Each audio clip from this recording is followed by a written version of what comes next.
सभी डीएलएड साथियों को नमस्कार। आप सभी का स्वागत है मेरे चैनल पर। और गाइज आज की इस वीडियो में हम डिस्कस करेंगे UP DElEd third semester subject जो है एसएसटी यानी सामाजिक अध्ययन है, ठीक है। और आज हम लेसन 1 जिसका नाम है मुगल साम्राज्य की स्थापना, ठीक है, जिसमें हम बाबर से रिलेटेड कुछ महत्वपूर्ण फैक्ट जो कि आपको बहुत ही आसानी के साथ याद हो जाए, ठीक है, और जो आपके एग्ज़ाम में प्रश्न पूछे जाएंगे सिर्फ और सिर्फ वही हमने फैक्ट लिया है। लेकिन उससे पहले हम आप सभी से 3 क्वेश्चन पूछेंगे, ठीक है, जिसका आंसर अगर आप सभी को पता है तो आप कमेंट्स बॉक्स में ज़रूर कीजिएगा, वरना हम वीडियो के लास्ट में आप सभी को इसका आंसर जरूर करेंगे, ठीक है। तो सबसे पहले देखिए प्रश्न देखिए, क्योंकि जब तक हम लोग क्वेश्चन आंसर नहीं करेंगे ना तब तक कोई भी क्वेश्चन आसानी के साथ नहीं याद होगा। इसलिए सबसे पहला जो क्वेश्चन है आप इसका आंसर दीजिएगा कि तुजुक-ए-बाबरी, ठीक है, जो पुस्तक है ये किसने लिखा है। फिर से एक बार मैं रिपीट कर दे रही हूँ, तुजुक-ए-बाबरी किसने लिखा है और ये जो पुस्तक है ये किसके बारे में वर्णन करता है। इसके बारे में अगर आपको बहुत ही डिटेल्स के बारे में यानी बहुत ही अच्छे से जानकारी है तो आप कमेंट्स बॉक्स में बता सकते हो, ठीक है, हम आपका नाम जरूर लेंगे। और दूसरा जो क्वेश्चन है ना कि जो घाघरा का युद्ध हुआ था, ठीक है, कब हुआ था और किसके किसके मध्य में लड़ा गया था। तो ये 2 क्वेश्चन का आप आंसर जरूर कीजिएगा अगर आपको पता है, और आप प्रयास कीजिएगा कि हम डिटेल्स में इसको बताएं, क्योंकि जब आप डिटेल्स में किसी भी चीज़ के बारे में जब आप जानकारी देंगे तो वो आपको याद तो होगा ही, और जिन साथियों को थोड़ा इसके बारे में जानकारी नहीं होगा उनको भी इससे बेनिफिट मिलेगा, ठीक है। तो आप प्रयास कीजिएगा, वरना हम वीडियो के लास्ट में इसका आंसर जरूर बताने वाले हैं।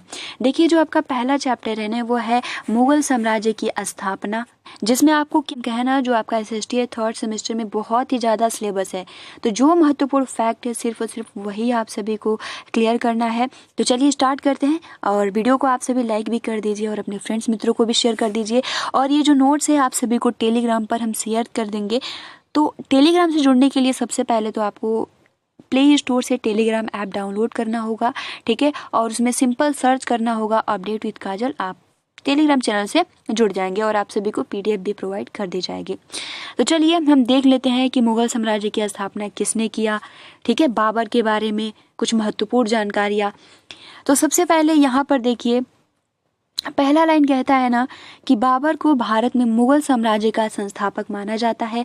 तो पहला प्रश्न तो यही पूछ लिया जाएगा कि मुगल साम्राज्य के संस्थापक कौन है। तो इसका आंसर हो जाएगा कि मुगल साम्राज्य के संस्थापक जो है वो है बाबर। तो अगर बाबर के विषय में कुछ लिखने के लिए भी आ रहा है तो आप लिख सकते हो कि बाबर जो है वो मुगल साम्राज्य का जनक या इसके संस्थापक हैं, ठीक है। अब बाबर का ठीक है, और देखिए इनका जो जन्म हुआ था, बाबर का जन्म हुआ था मध्य एशिया की एक छोटी सी रियासत थी जिसका नाम था फरगना। तो 2 प्रश्न यहाँ से बन जाते हैं। सबसे पहला प्रश्न कि मुगल साम्राज्य की स्थापना किसने किया, तो बाबर ने किया। और बाबर का जन्म कहाँ हुआ था, तो मध्य एशिया में हुआ था, मध्य एशिया की एक छोटी सी रियासत जिसका नाम है फरगना। और फ्रेंड्स ये जो फरगना नाम है ना इसको आप याद कर लीजिएगा। इस टॉपिक से कोई भी कंपटीशन हो या अगर हम कहें आपका ही एग्जाम हो तो ये बहुविकल्पीय प्रश्न में पूछ लेता है कि बाबर का जन्म किस रियासत में हुआ था, तो यहाँ पर आंसर हो जाएगा फरगना, ठीक है। अपने पिता की मृत्यु के बाद 11 वर्ष की, देखिए वो जैसे ही उनकी पिता की मृत्यु हो गई तो वो बहुत ही कम उम्र में यानी 11 वर्ष की आयु में ही वो क्या हो गए, ठीक है। तो वो बहुत ही कम उम्र में वो क्या हुआ, गद्दी पे बैठ गया। तो आप देख सकते हो बाबर का जो अगर हम कहें ना तो उसका जो हिस्ट्री है बहुत ही अच्छा है। सबसे पहले तो उसने मुगल साम्राज्य की स्थापना किया, उसका जो जन्म हुआ वो मध्य एशिया के रियासत यानी फरगना में हुआ था, और उसके पिता की जो मृत्यु हुई बहुत ही कम उम्र में हो गई, जिसके कारण वह 11 वर्ष की अल्प आयु में ही वह क्या हो गया, गद्दी पर बैठ गया, ठीक है। और यहाँ पर देखिए भारत यानी जो बाबर था अगर भारत पर आक्रमण किया तो उसका क्या उद्देश्य था, प्रश्न यहाँ से यही पूछेगा। और अगर बाबर से रिलेट करके कोई भी क्वेश्चन पूछा जाता है तो इन्हीं में से पूछेगा, अदर कहीं से नहीं पूछेगा। तो भारत पर बाबर के आक्रमण के ठीक है, क्या उद्देश्य थे, आइए इस पे हम लोग चर्चा करते हैं। तो भारत की राजनीति स्थिति उसके अनुकूल थी, जो बाबर को भारत पर आक्रमण करने के लिए उत्साहित कर रही थी। यानी जो कि अगर हम कहें ना कि ये जो बाबर की जिस तरीके से वो उसी वातावरण में यानी उसी के अकॉर्डिंग था, तो वो बहुत ही ज़्यादा उत्साहित था कि हाँ हमें भारत पर आक्रमण करना चाहिए, और उसने किया भी। ठीक है, तो पहला उद्देश्य तो यही हो जाएगा कि जो भारत की राजनीति स्थिति जो थी वो बाबर के अनुकूल थी। ठीक है, इसीलिए वो भारत पर आक्रमण करने के लिए बहुत ही ज़्यादा एक्साइटेड था, उत्साहित था। सेकेंड पॉइंट पे कि वह तैमूर का उत्तराधिकारी होने के नाते इस क्षेत्र पर दावा कर रहा था। यानी जो बाबर था वो उत्तराधिकारी होने के नाते, ठीक है, इस कारण भी वो भारत के क्षेत्र पर दावा कर रहा था। तीसरा पॉइंट ये कि काबुल, कंधार और बदखाशा के क्षेत्र से उसका प्रशासनिक खर्च भी पूरा नहीं हो पा रहा था, इसलिए वो भारत पर आक्रमण करना चाहता था। ये कुछ उद्देश्य है जिसको आप बहुत ही 3 से 4 पॉइंट याद कर सकते हो, बहुत ज़्यादा याद करने की आवश्यकता नहीं है। ठीक है, उसके बाद देखिए यहाँ पर पानीपत का युद्ध जो कि आप सभी को याद होना चाहिए और बहुत ही ज़्यादा महत्वपूर्ण है। पानीपत का प्रथम युद्ध, सबसे पहला तो प्रश्न यही पूछता है कि जो पानीपत का प्रथम युद्ध हुआ था, आप सभी को हम बता दें कि पानीपत के 3 युद्ध हुए थे, जिसमें पानीपत का प्रथम युद्ध जो हुआ था बाबर और इब्राहिम लोदी के बीच हुआ था, और ये जो युद्ध हुआ था वो 20 अप्रैल 1526 को हुआ था। ठीक है, 20 अप्रैल 1526 को हुआ था। ठीक है, और यहाँ पर देखिए 1526 ईस्वी में बाबर व इब्राहिम लोदी के बीच युद्ध हुआ था। पहला प्रश्न, जिसमें एकता का अभाव व अकुशल नेतृत्व के कारण लोदी की पराजय। अगर हम कहें ना तो जो बाबर की सेना जो थी, ठीक है, इब्राहिम लोदी की सेना से बहुत ही ज़्यादा कम थी, लेकिन बात यही आती है कि बाबर के पास बहुत ही दिमाग था। ठीक है, जितने सैनिक थे उसका बहुत ही अच्छे से इस्तेमाल किया था इसने। तो इस तरीके से अगर हम कहें जो लोदी, इब्राहिम लोदी का जो भी सैनिक थे उनमें बहुत ही अच्छे से उनको सिखाया नहीं था, नेतृत्व नहीं किया था, अकुशल के कारण क्या था कि लोदी की हार हो गई थी। इसमें कुछ महत्वपूर्ण फैक्ट सिर्फ और सिर्फ वही याद करना है, बहुत ज़्यादा इसमें नहीं देखना है। 1530 ईस्वी को बाबर ने अपने 4 पुत्र, जैसे कि बाबर के 4 पुत्र थे, जिसमें सबसे पहले हुमायूं, शायद आपने नाम भी सुना होगा। हुमायूं के पुत्र कौन थे? तो अकबर थे। ठीक है, हुमायूं, कामरान, अस्करी और हिंदाल। तो ये भी प्रश्न पूछ लिया जाता है कि बाबर के कितने पुत्र थे?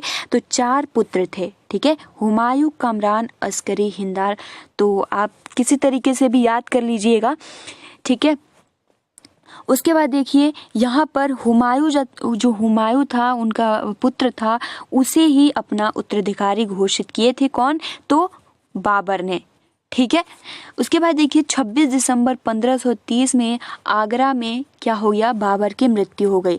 तो इस तरीके से तो आपने देखा कि बाबर की मृत्यु हो गई, लेकिन इससे रिलेटेड कुछ महत्वपूर्ण फैक्ट जो कि हमने जो शुरुआत में क्वेश्चन पूछा था, और देखिए बाबर से रिलेटेड अगर आप इतना तैयार कर लेते हो तो बहुत ज़्यादा है, इसमें और ज़्यादा पढ़ने की आवश्यकता नहीं, क्योंकि जो सिलेबस है ना वो आपका बहुत ही ज़्यादा है। ठीक है, तो जैसे कि यहाँ पे आपने शायद ये ट्रिक पढ़ा भी होगा, आपने बचपन में भी आप सभी को पढ़ाया भी होगा कि बाबर से रिलेटेड ऐसी ट्रिक के माध्यम से आप किस तरीके से याद कर सकते हो कि 26 में पानी पिया, 27 में खाया खाना, 28 में दिया चल, 29 में गया घर, 30 में गया मर। तो यहाँ पर आप देखेंगे ना, तो जब आप ये बोलेंगे 2 से 3 बार, तो कभी भी अगर एग्जाम में अगर इससे रिलेटेड क्वेश्चन पूछता है तो आप बहुत ही आसानी के साथ बता सकते हैं। तो 26 में पिया पानी, तो यहाँ पर देखेंगे तो पिया पानी यानी पानीपत। 26 यानी 1526 में पानीपत का युद्ध हुआ था। किसके किसके बीच हुआ था? अभी जस्ट हमने आप सभी को बताया कि बाबर और इब्राहिम लोदी के बीच में हुआ था, जिसमें हार किसकी हुई थी? तो इब्राहिम लोदी की हुई थी। उसके बाद 27 में खानवा का युद्ध हुआ था। जी हाँ फ्रेंड्स, खानवा का युद्ध हुआ था, जो कि बहुत ही ज़्यादा महत्वपूर्ण है। ये जो हुआ था ये 1527 में हुआ था। और ये भी प्रश्न देखिए, आपको पता चल गया कि 27 में खानवा का युद्ध हुआ था, ये भी पता है बाबर के विरुद्ध, तो लेकिन किसके साथ हुआ इसके बारे में भी आप सभी को, तो राजपूतों यानी राजपूतों में राणा संगा थे। ठीक है, तो खानवा का युद्ध किसके किसके मध्य लड़ा गया था, तो बाबर और राणा संगा के बीच में 1527 में लड़ा गया था, जिसमें किसकी हार हुई थी, तो राणा संगा की हार हुई थी।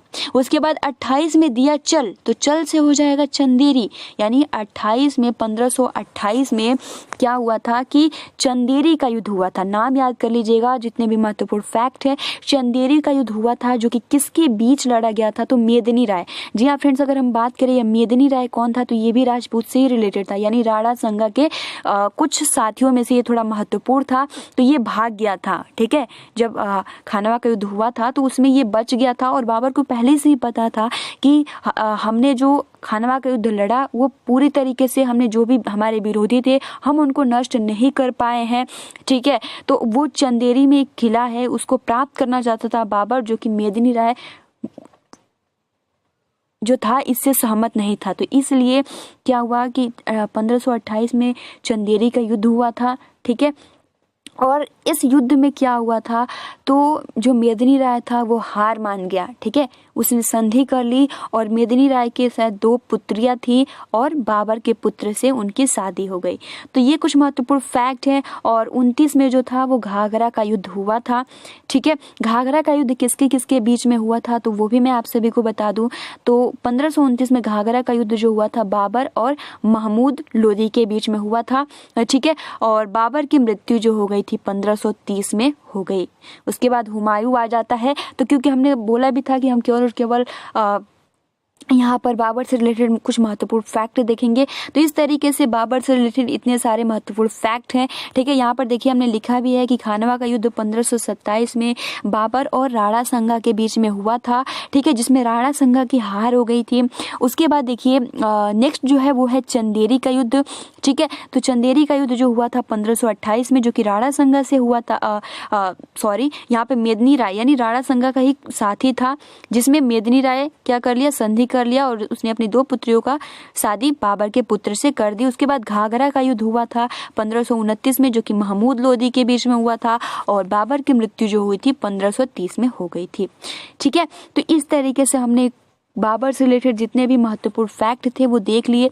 अब देखिए गाइज, जो हमने पहला प्रश्न पूछा था कि जो तुजुक-ए-बाबरी है ये पुस्तक किसने लिखी है, सो फ्रेंड्स यहाँ पर जो आंसर हो जाएगा वो हो जाएगा बाबर। जी हाँ फ्रेंड्स, बाबर ने ही इस पुस्तक को लिखा है, तुजुक-ए-बाबरी। तुजुक-ए-बाबरी में क्या है, तो फ्रेंड्स यहाँ पर बाबर ने अपने जीवन काल में जो भी घटित हुआ है इस पुस्तक में इसने लिखा है। ठीक है, दूसरा हमारा जो सवाल था ये कि घाघरा का युद्ध कब हुआ था और किसके किसके मध्य हुआ था। सो फ्रेंड्स, जैसे कि हमने ट्रिक के माध्यम से भी जाना, फैक्ट के माध्यम से भी जाना, 26 में पिया पानी, 27 में खाया खाना, 28 में दिया चल, 29 में गया घर यानी घाघरा। 1529 में घाघरा का युद्ध हुआ था, किसके किसके बीच, तो महमूद लोदी और बाबर के बीच। सो फ्रेंड्स, जितने भी बाबर से रिलेटेड महत्वपूर्ण फैक्ट थे आज की इस वीडियो में हमने डिस्कस किया। आई होप कि आपको याद भी हो गए होंगे। ठीक है, और लास्ट में यही कहना चाहेंगे कि अगर आप तैयारी कर रहे हैं तो बहुत ही अच्छे से स्टार्ट कर दीजिए। ठीक है, तो और वीडियो पसंद आई है तो लाइक कीजिए और अपने ज़्यादा से ज़्यादा फ्रेंड्स मित्रों को। सो चलिए अब हम लोग स्टार्ट करते हैं, जिसमें हमने बाबर से रिलेटेड जितने भी महत्वपूर्ण फैक्ट थे वो डिस्कस कर लिया है। ठीक है, अब हुमायूं से यहाँ से स्टार्ट होता है। सो सबसे पहले तो प्रश्न यही पूछा जा सकता है कि देखिए, हम प्रश्न और क्वेश्चन आंसर इसलिए रिलेट करते हैं ताकि आपको कोई भी दिक्कत ना हो, क्योंकि जब क्वेश्चन की तरह आंसर दिया जाता है तो बहुत ही आसानी के साथ याद हो जाता है। तो सबसे पहला तो प्रश्न यही पूछा जा सकता है कि जो हुमायूं था वो कैसा शासक था। सो फ्रेंड्स, यहाँ पर आप सभी का आंसर हो जाएगा कि वो जो था वो एक मुगल शासक था। ठीक है, मुगल शासन की स्थापना किसने किया था, तो बाबर ने किया था। हमने बहुत ही अच्छे से कल डिस्कस किया था।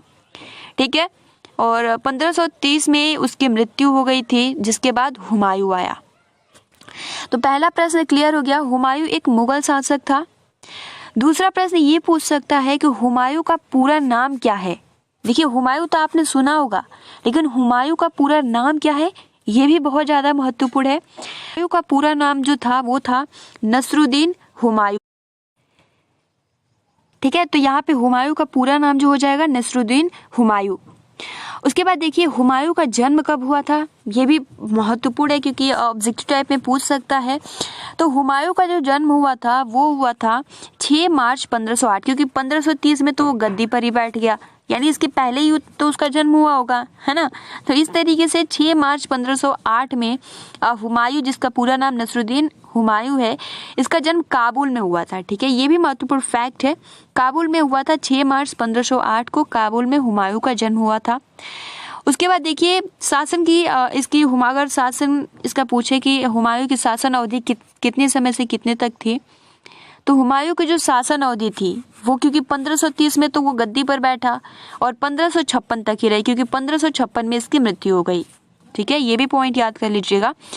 तो इस तरीके से उसकी जो शासन अवधि रही इतना ही रहा, मतलब बहुत ज़्यादा दिन तक नहीं जीवित रहा। ठीक है, अगर हम कहें तो मात्र 47 वर्ष की आयु में ही हुमायूं की मृत्यु हो गई थी। और जो हुमायूं था वो स्वभाव का थोड़ा बहुत ही अच्छा था, है ना। जैसे कि आप अकबर देखे होंगे तो जो उसका इफेक्ट था अकबर पे पड़ा था, हुमायूं का इफेक्ट अकबर पर पड़ा था, लेकिन यही है कि बहुत ही कम एज में ही इसकी मृत्यु हो गई। और आपने नाम भी सुना होगा कि लेन पुल के अनुसार, और ये बहुत ही ज़्यादा फेमस है इनका स्टेटमेंट कि जो हुमायूं था वो जीवन भर लड़खड़ाता रहा और लड़खड़ाते लड़खड़ाते उसकी मृत्यु हो गई। आपको हम बता दें कि जो उसको मृत्यु हुई थी वो कैसे हुई थी। तो वो क्या था ना कि दुर्भाग्यवश वो दिल्ली से दीप पनाह पुस्तकालय की तरफ जा रहा था, जिससे सीढ़ियों से गिरकर उसकी मौत हो गई।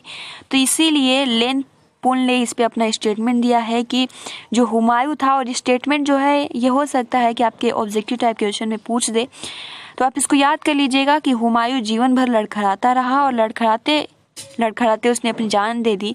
ये किसने स्टेटमेंट दिया है, तो लेन पुल ने। और ऐसा भी पूछता है कि वो कौन मुगल शासक है जिसने जीवन भर लड़खड़ाता रहा और लड़खड़ाते लड़खड़ाते उसकी मृत्यु भी हो गई या जान भी दे दी, तो हुमायूं। तो इस तरीके से इसके बारे में अगर आप पढ़ेंगे तो बहुत ही अच्छे अच्छे फैक्ट है। बट यहाँ पर आपको याद रखना है इसकी शासन अवधि 1530 से 1526 तक था। इसका निधन कब हुआ, सो फ्रेंड्स इसका निधन जो हुआ था, बस आप ये डेट ना ही याद करें तो मतलब सिंपल याद कर लीजिए कि जो इसका निधन हुआ था वो 1526 में हुआ था और दिल्ली में हुआ था। ठीक है, दिल्ली में हुआ था। 47 उम्र की आयु थी इसकी। और इसकी पूछ सकता है कि हुमायूं की समाधि जो है वो कहाँ पर है, बहुत ही ज़्यादा महत्वपूर्ण है। तो हुमायूं की जो समाधि है वो हुमायूं का मकबरा कहें तो हुमायूं का मकबरा भी कहाँ है, तो दिल्ली में ही है। ठीक है, उसके बाद देखिए पिता का नाम क्या है, तो बाबर, पता है आप सभी को। पत्नी का नाम हमीदा बानो बेगम, ये पूछ लिया जाता है। हमीदा बानो बेगम हुमायूं की पत्नी थी। पत्नियां तो बहुत थी लेकिन उनमें से ये प्रमुख थी, हमीदा बानो बेगम। क्लियर। अब देखिए हुमायूं नामा, जो कि हमने आपसे बेसिक क्वेश्चन भी पूछा था, हुमायूं नामा जो था वो किस पे आधारित था, तो हुमायूं की जीवनी पर, उसके लाइफ से रिलेटेड इसमें लिखे गए इस पुस्तक में। और इनकी बहन का नाम क्या है, तो ये भी देखिए गुलबदन बेगम। ठीक है, गुलबदन बेगम जो थी इनकी बहन थी और इन्होंने ही इस पुस्तक की रचना की, हुमायूं नामा की। तो बहुत ही ज़्यादा महत्वपूर्ण फैक्ट, आप कोई भी कंपटीशन एग्जाम दो ना, उसमें कहीं ना कहीं से हुमायूं नामा पूछ लेता है। कल हमने बाबर पढ़ा था, तो बाबर में भी एक पुस्तक था जिसका नाम था तुजुक-ए-बाबरी। ठीक है, तुजुक-ए-बाबरी, जो कि स्वयं बाबर ने ही लिखा था। ठीक है, स्वयं बाबर ने ही लिखा था। और जो तुजुक-ए-बाबरी था ना, वो अपने लाइफ से अपने जीवन के बारे में उस पुस्तक में लिखा था, तो वो तो स्वयं बाबर ने लिखा था। लेकिन जो हुमायूं नामा है ये हुमायूं ने नहीं लिखा है, उनकी बहन गुलबदन बेगम ने लिखा है। ठीक है, दूसरा सवाल देखिए, हमने पूछा था कि चौसा का युद्ध कब हुआ था, तो चौसा का युद्ध जो हुआ था, और हुमायूं से अगर युद्ध हुआ है तो ये शेर शाह के बीच में ही ज़्यादातर युद्ध हुआ है, तो याद रखिएगा। तो 1539 में चौसा का युद्ध हुआ था, जैसे कि हमने कल डिस्कस किया था। फिर से मैं आप सभी को एक बार रिपीट, क्योंकि युद्ध से रिलेटेड सवाल पूछ लिए जाते हैं। तो जैसे कि हमने बाबर से रिलेटेड कुछ ट्रिक भी आप सभी को याद दिलाया था। 26 में पिया पानी, 27 में खाया खाना, 28 में दिया चल, 29 में गया घर। यानी 1526 में पानीपत का युद्ध हुआ था।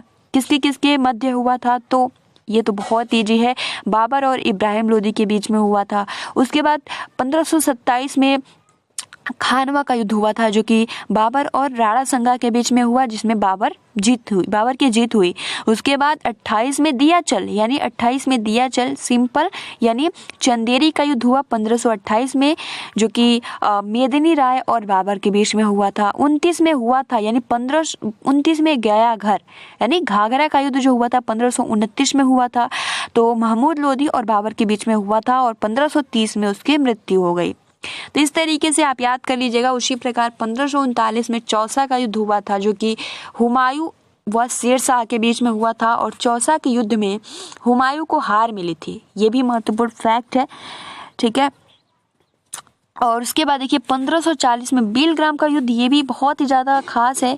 बीलग्राम स्थान पर युद्ध हुआ था 1540 में, जो कि हुमायूं और शेरशाह सूरी के बीच हुआ था, जिसमें फिर से पुनः हुमायूं की ही हार मिली। तो चौसा का युद्ध हुआ, बीलग्राम का युद्ध हुआ, इसमें क्या हुआ? हुमायूं को हार मिल गई। शेरशाह के बीच में युद्ध हुआ था, तो उसमें उसको दोनों युद्ध में हार ही मिली है। उसके बाद देखिए यहाँ पर हुमायूं की, यानी वह पुनः अपने स्वदेश पर अधिकार कैसे किया, पुनः उस पर वापसी कैसे किया, तो ये बहुत ही ज़्यादा महत्वपूर्ण है। हो सकता है कि आपके एग्जाम में ऐसे क्वेश्चन पूछ लिए जाए। तो देखिए, क्योंकि वो 1539 में चौसा के युद्ध में भी हार गया, ठीक है, शेरशाह से। फिर 1540 में भी हार गया बीलग्राम युद्ध में। फिर उसने सोचा कि यार कैसे, इस तरीके से तो हम बहुत ही ज़्यादा मतलब किसी क्षेत्र पर अधिकार नहीं कर पाएंगे। फिर उसने क्या किया? हुमायूं के स्वदेश की वापसी हुई, जो कि 1545 से फिर से उसने युद्ध किया, ठीक है। और इसने 1545 में युद्ध किया और काबुल और कंधार पर अपना अधिकार जमा लिया। फिर 1555 में अपना जो था ये लाहौर पर भी अपना अधिकार, तो यहाँ पर आप देख सकते हो कि जो भी स्वदेश इसे छूटे थे फिर से इसने पुनः वापसी कर लिया, ठीक है। और यहाँ पर देखिए पंजाब पर भी अपना अधिकार जमा लिया अफगान सेनाओं को हराकर, ठीक है, जिसे मछुआरा भी हम कहते हैं। तो उनको हराकर ये पंजाब पर, लाहौर पर, काबुल, कंधार पर अधिकार कर लिया। उसके बाद देखिए 1555 में सरहिंद नामक स्थान युद्ध हुआ, जो कि मुगल और अफगानों, यानी अगर हम कहें तो मुगल की तरफ से बैरम खां था और अफगानों की तरफ से सिकंदर सूर था, जिसमें बैरम खां की जीत हुई, यानी मुगल शासकों की, जो कि 1555 में सरहिंद नामक स्थान पर पूछ लिया जाता है कि 1555 में कौन से स्थान पर युद्ध हुआ था। तो सरहिंद नामक स्थान पर युद्ध हुआ था, जो कि मुगल और अफगानों के बीच में हुआ था। मुगल की तरफ से बैरम खां थे और अफगानों की तरफ से सिकंदर सूर थे, जिसमें बैरम खां की जीत हुई। इस तरीके से स्वदेश पर अपने पुनः अधिकार किया, ठीक है। तो ये कुछ बस महत्वपूर्ण फैक्ट है। 1545 में वो जो हुमायूं था काबुल और कंधार पे, 1555 में लाहौर पर अधिकार किया, ठीक है। उसके बाद 1555 में ही इसने सरहिंद नामक स्थान पर युद्ध हुआ, जिसमें मुगलों की जीत हुई। तो इस तरीके से मतलब पुनः उसने, अगर हम कहें तो जो भी उसका स्वदेश था उस पर पुनः अधिकार कर लिया। लेकिन भाग्यवश, अगर हम कहें तो भाग्यवश, तो हुमायूं जो था, देखिए मैंने शुरू में ही बोला था कि दिल्ली में दीप पनाह पुस्तकालय की सीढ़ियों से उतर रहा था, तभी वो सीढ़ियों से गिर गया और गिरकर ही उसकी मौत हो गई। और इतने ही ज़्यादा महत्वपूर्ण फैक्ट है हुमायूं से रिलेटेड। और यहाँ पे ये कथन आप सभी याद कर लीजिएगा कि हुमायूं जीवन भर लड़खड़ाता रहा और लड़खड़ाते लड़खड़ाते ही उसकी अपनी जान दे दी। तो आप खुद ही देखिए ना कि 47 ईयर में ही उसकी मृत्यु हो गई। 1530 में गद्दी पर बैठा, 1539 में चौसा का युद्ध जिसमें उसको हार मिली, 1540 में जो युद्ध हुआ था आपका, जैसे कि बीलग्राम का युद्ध, उसमें भी उसको हार मिल गई। लेकिन फिर से पुनः 1545 से उसने प्रयास किया, जिसमें उसने अधिकार जमाए काबुल पर, कंधार पर, ठीक है, पंजाब पर, सरहिंद नामक स्थान। तो इस तरीके से बस इतने ही ज़्यादा हुमायूं से रिलेटेड क्वेश्चन पूछे जा सकते हैं और आई होप कि आपको याद भी हो गए होंगे, कोई दिक्कत नहीं है। सो फ्रेंड्स, आज की इस वीडियो में हमने जाना हुमायूं से रिलेटेड कुछ महत्वपूर्ण फैक्ट, ठीक है। पहला प्रश्न देखिए, हम आपको फिर से रिपीट कर दे रहे हैं कौन कौन से क्वेश्चन पूछे जा सकते हैं। पहला प्रश्न पूछ सकता है कि हुमायूं कैसा शासक था, तो मुगल शासक था। ठीक है, हुमायूं का पूरा नाम क्या है, तो हुमायूं का पूरा नाम जो था नसरुद्दीन हुमायूं है। हुमायूं का जन्म कब हुआ था, मतलब पूछता नहीं है लेकिन आप याद कर लीजिएगा, 1508 में हुमायूं का जन्म हुआ था, काबुल में हुआ था, है ना। और उसकी शासन अवधि, जी हाँ फ्रेंड्स, शासन अवधि जो था 1530 से 1556 तक था, क्योंकि 1555 में तो उसने अधिकार ही किए थे, लेकिन 1556 में उसकी मृत्यु हो गई। और उसकी समाधि जो है, हुमायूं का मकबरा, वो दिल्ली में स्थित है। इसके पिता का नाम क्या है, तो बाबर है, और इसकी पत्नी का नाम हमीदा बानो बेगम है। हुमायूं नामा किसने लिखी, तो इसकी बहन गुलबदन बेगम ने लिखा है। और 1539 में चौसा का युद्ध हुआ था, जो कि शेरशाह से और हुमायूं के बीच में हुआ था, जिसमें हुमायूं की हार हुई थी। 1540 में बिलग्राम का युद्ध हुआ था हुमायूं और शेरशाह से, जिसमें हुमायूं की फिर से हार हो गई। फिर से इसने क्या किया कि अपने स्वदेश को पुनः इस पर अधिकार जमाने के लिए 1545 में काबुल कंधार पर अधिकार जमाए, फिर 1555 में लाहौर पर, फिर पंजाब पर, फिर सरहिंद नामक स्थान पर युद्ध हुआ 1555 में, जो कि मुगल और अफगान के बीच में हुआ था, जिसमें मुगलों की जीत हुई थी। और इस तरीके से ये इतने सारे फैक्ट आप सभी को आसानी के साथ याद हो गए। ठीक है, सो फ्रेंड्स, अब चलिए हम जानते हैं शेरशाह के बारे में। और आप वीडियो को लाइक भी कर दीजिए और अपने फ्रेंड्स मित्रों को भी शेयर कर दीजिए। और जो PDF है मैं आप सभी को टेलीग्राम पे शेयर कर देती हूँ। ठीक है, तो देखिए सबसे पहले तो यहाँ पे सूर साम्राज्य यानी इसकी स्थापना किसने किया, तो शेरशाह सूरी ने किया। ठीक है, और देखिए मैं आप सभी को शेरशाह इसका नाम क्यों पड़ा, ये भी आपको जानना बहुत ही जरूरी है। देखिए शेरशाह का ये रियल यानी बचपन का नाम नहीं है। शेरशाह का बचपन का नाम जो है वो फरीद था। जी हाँ फ्रेंड्स, बहुत ही ज्यादा महत्वपूर्ण है। शेरशाह जो सूरी था, जिसने सूरी साम्राज्य की स्थापना की थी, इसका बचपन का नाम फरीद था। लेकिन सोचने वाली बात यह है कि शेरशाह का जब बचपन का नाम फरीद था, तो इसका शेरशाह नाम क्यों पड़ गया, तो नाम इसलिए पड़ा क्योंकि ये क्या था कि जब ये बचपन यानी बहुत ही कम उम्र में इसने एक शेर को अकेले ही मार डाला था। जी हाँ फ्रेंड्स, अकेले ही शेर को मार डाला था, इसलिए इसे शेरशाह भी बोला जाता है। और सबसे अच्छी बात मैं अगर ये कहूँ ना, तो शेरशाह का जो शासन अवधि था वो मात्र 5 साल का था। जी हाँ फ्रेंड्स, 1540 से 1545, बस 5 साल तक इसने शासन किया। और इसका नाम इतना ज्यादा है ना कि आप पूछिए मत। और यहाँ पर देखिए ये 1540 से 1545 तक था। अरे यहाँ से 1540 से 1545।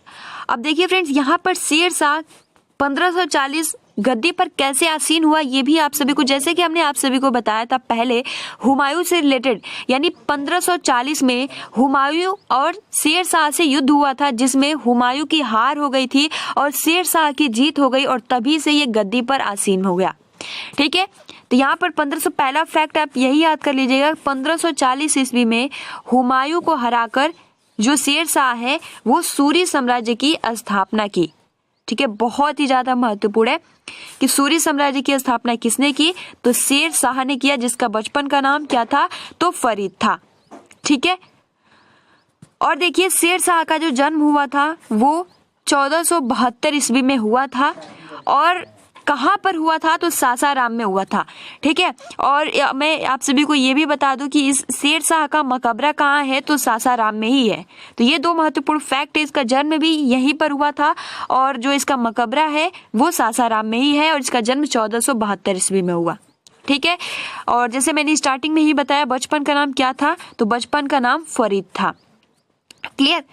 अब देखिए इसका अधिकार क्षेत्र यानी किस किस क्षेत्र पर इसका अधिकार था, तो यहाँ पर देखेंगे ना, तो बंगाल से लेकर सिंधु तक ये जितने भी क्षेत्र आते हैं इनके बीच, इन सभी क्षेत्रों पर शेरशाह का अधिकार था। तो इसलिए मैंने फैक्ट बस लिखा है, इसमें ज्यादा कुछ याद करने की आवश्यकता नहीं है।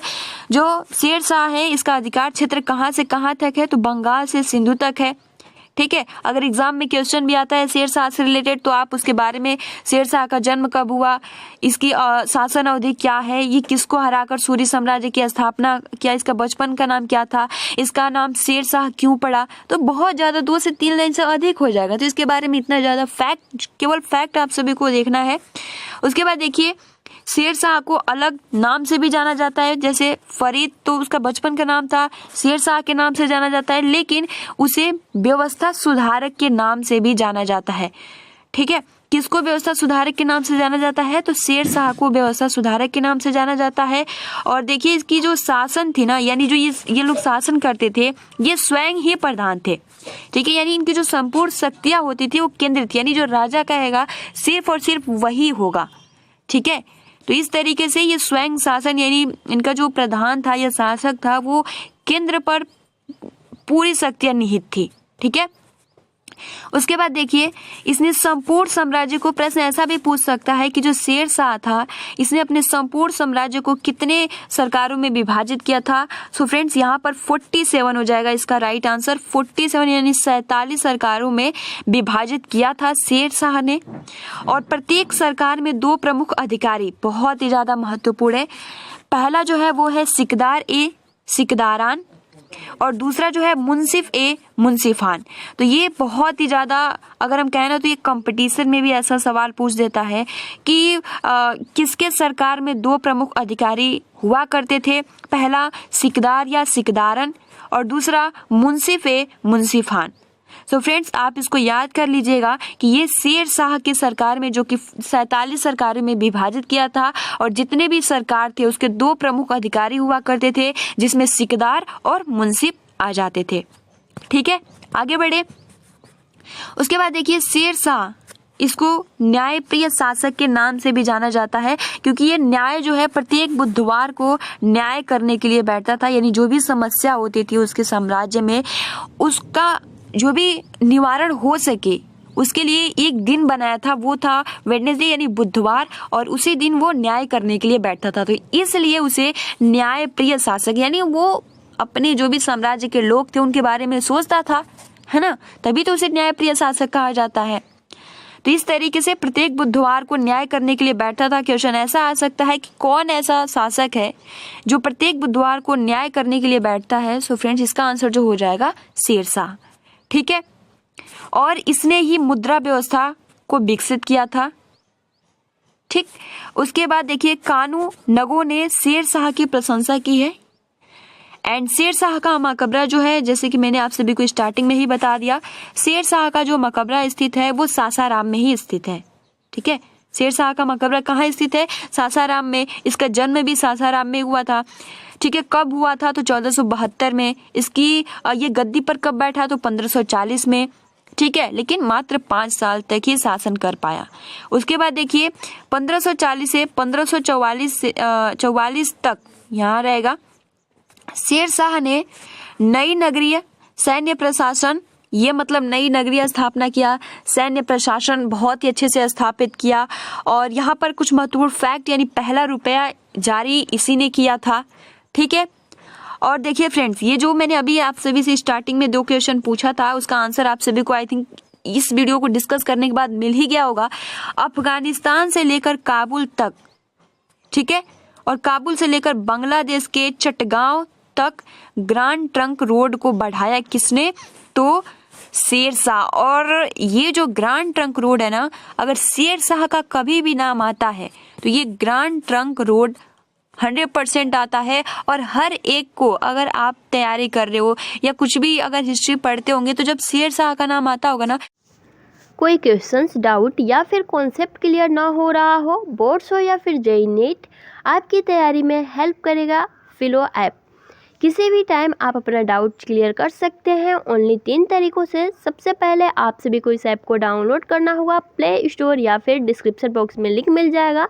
देन साइन अप करना होगा। उसके बाद से आप अपना डाउट क्लियर कर सकते हैं फ़ोटो या फिर टाइपिंग के माध्यम से, वो भी लाइव बेस्ट टीचर के माध्यम से। ओनली 60। तो ग्रांड ट्रंक रोड का जरूर नाम आता है, और क्योंकि बहुत ही ज़्यादा महत्वपूर्ण है। तो इस तरीके से जो मैंने स्टार्टिंग में क्वेश्चन पूछा था कि शेर शाह का या फिर ग्रांड ट्रंक रोड किसने बनवाया था, तो शेर शाह ने। शेर शाह के बचपन का नाम क्या था? तो फरीद। अब फिर से मैं आप सभी को बता दूं कि शेर शाह से रिलेटेड जो भी हमने टॉपिक डिस्कस किए, ठीक है, मात्र 1 से 2 मिनट में बहुत ही जल्दी से हम आप सभी को क्लियर कर देंगे। सबसे पहला प्रश्न यही पूछा जाएगा कि सूर साम्राज्य की स्थापना किसने किया? तो शेर शाह ने किया। शेर शाह की शासन अवधि कितनी थी? तो 1540 से 1545। शेर शाह किसको हराकर 1540 गद्दी पर बैठा? तो हुमायूं को हराकर गद्दी पर बैठा था। ठीक है, और देखिए फ्रेंड्स, यहाँ पर यह भी प्रश्न आ सकता है कि 1540 में कौन से युद्ध? तो फ्रेंड्स, मैंने आप सभी को कल बताया था कि 1540 ईस्वी में हुमायूं और शेर शाह के बीच में युद्ध हुआ था, जो कि किस स्थान पर? तो बिलग्राम स्थान पर, जिसमें हुमायूं की हार हो गई थी। ठीक है, तो इस तरीके से यहाँ पे शेर शाह के बचपन का नाम क्या था? तो फरीद था। शेर शाह का जन्म कब हुआ? तो 1472 सासाराम में हुआ था। इसका अधिकार क्षेत्र कहाँ से कहाँ तक था? तो बंगाल से सिंधु तक था। ठीक है, इसे व्यवस्था सुधारक के नाम से भी जाना जाते हैं।